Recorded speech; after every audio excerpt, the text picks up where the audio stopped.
Hi, I'm Olivia, Project Support for the Sustainability Team and a registered nurse by background. And this is Sustainable Voices at UCLH. Here we'll talk to our staff about what sustainability means to them and what inspires them to make sustainable changes for our patients now and in the future. So let's get started. Hi, I'm Dr. Damon Kamming. I've been a consultant anaesthetist here at UCLH since 2005, so that's 20 years. Time flies when you're having fun. Fantastic. Thank you for being here. What inspired you to think about sustainability in your clinical practice? I wondered whether we could do something that was a wee bit better for patients and a wee bit better for the planet. And we started with looking at total intravenous anaesthesia, and we thought that would be better for the patient, less nausea, less vomiting, quicker wake up, but it's also much better for the planet. So that was our first project, was to look at how to increase the use of total intravenous anaesthesia. And in your view, how can sustainable healthcare practices benefit both the environment and patient care? Well, I think total intravenous anaesthesia is a great example of the win-win opportunity. I think it's not a zero-sum game. I think it's positive-sum game. Like I say, for many, many years in critical care, people have been kept asleep. Very sick people have been kept asleep with total intravenous anaesthesia. But for cultural reasons in anaesthesia, a lot of people are kept asleep with gases. And that means that they wake up and feel a bit sick, but also it's terrible for greenhouse gas emissions for the planet. So I think looking at that initially, we thought it'd be better for patients and increasingly better for the planet. So I think there is an absolute win-win opportunity with sustainability in healthcare. I completely agree. What do you see as the future of sustainable healthcare, and how do you envision your role evolving with it? I think the future is exciting.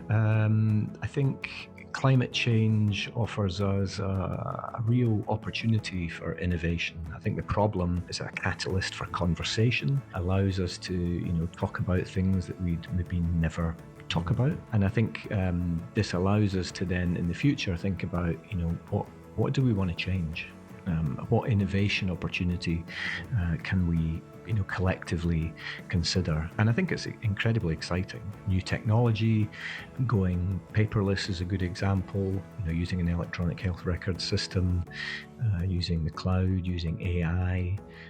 I think there's huge opportunity to really drive sustainable healthcare in a way that will be better for the patient, better for the population, and better for the planet in general. How do you think the healthcare sector can encourage more clinicians to develop sustainable practices? I think clinicians have one asset that's really precious, and that is their time.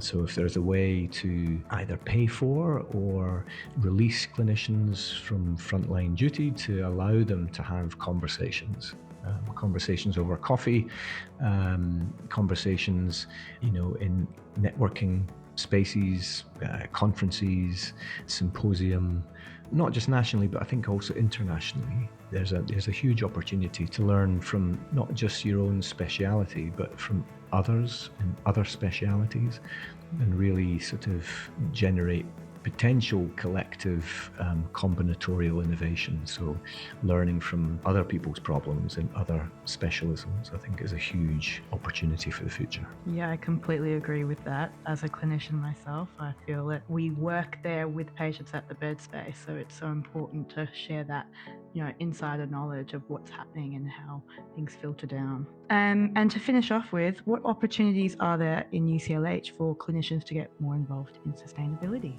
Oh, many opportunities.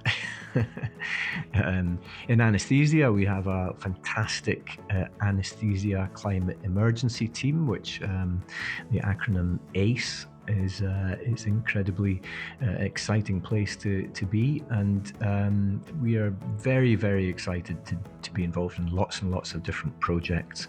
Our biggest project at the moment is looking at how we can reduce nitrous oxide emissions from Entonox, and Entonox is used predominantly by non-anaesthetists, so endoscopy staff, and also in midwifery. So we're actively recruiting people from different specialities to get involved with this exciting project.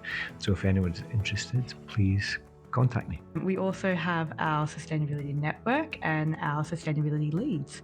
Thank you for coming along, Damon. I really appreciate you talking with us, and excited to see what you guys do next. Thanks so much.